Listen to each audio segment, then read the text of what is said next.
Hi guys, welcome to Bite Size Excel.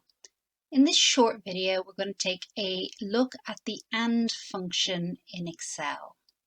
The AND function is a logical function in Excel, and what it does is it checks a number of conditions and returns a true if they are all true and a false if they are all false. So here's an example where we have coursework marks. And we basically want to say that if you get more than 60% in both your coursework and your exam, you pass the course, and if not, you fail. So we want a true if the course is passed and false if it's not. So to do this, it's equals and. Now our first logical is that our coursework mark is greater than or equal to our pass mark. Let's make this an absolute value.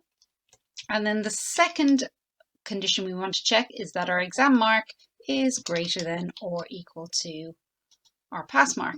Again, making that an absolute reference. And obviously in this instance, it's a false because the coursework mark is less than 60. So if we copy this down, you will see that where both marks are above 60, it will return a true, and where one is below, it will return a false. Obviously, if we then change our pass mark, our results will change appropriately. You can also type in your pass mark here as a number, and it will get the same result. So that's just a quick introduction to our AND function. It becomes very useful when you start combining it with if, which we're going to look at in a later video.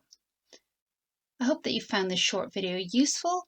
Please do like and subscribe and leave me a comment.